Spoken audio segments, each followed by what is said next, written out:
Book Burning, Grandpa and Me, Podcast Serial, Episode 49, Shariq Ali, Valueversity. When the torrential rain subsided, the sun began to play with the clouds. When we went for a walk, there was a lush green field swaying on one side of the road and a gurgling river on the other. On the edge was a row of tall, soaked trees. Yaniapa was so delightful.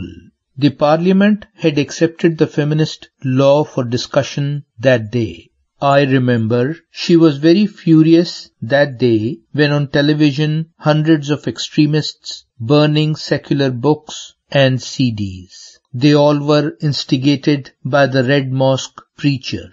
When I reminded her that moment, she said, "I don't like extremism, Mamdoo, taking religious thinking and sentiments to an extreme. This affects the common people live and sometimes destroy it. Violation of human freedom and moral values is not acceptable."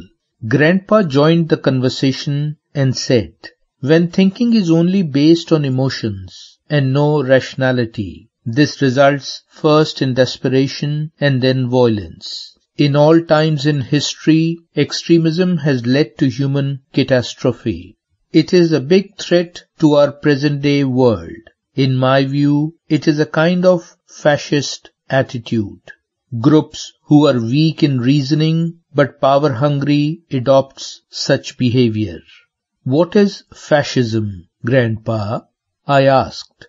He replied, "The term began with Mussolini's rule in Italy. He forged the parliamentary fascist movement in 1919.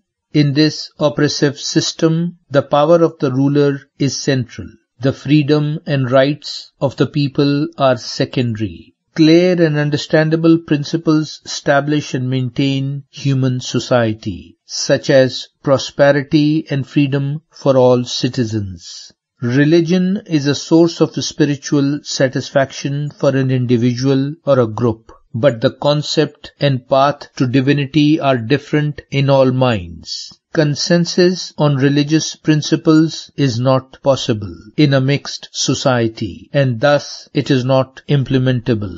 I asked, "But why did the followers of Red Mosque preacher think of burning books and CDs?" Grandpa said, "You may understand better by looking at a historical example.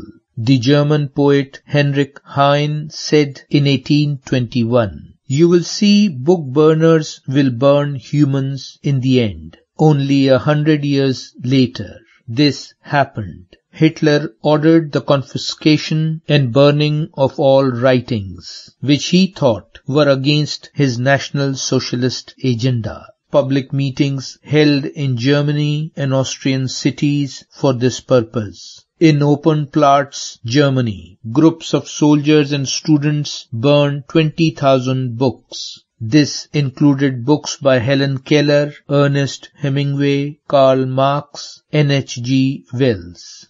Fascist groups seek moral and religious justification for heinous crimes. These arsonist rallies were labeled as the war on non-German spirit, sanctified by calling as ceremonies of purification. There used to be street announcements. Newspapers and radio ran advertisements. After burning books in the main square, crowds paraded through the streets, chanting slogans. You're already familiar with the Hitler's crimes, the mass murder that took place after these ceremonies. So, the burning of books is a fascist attitude, isn't it?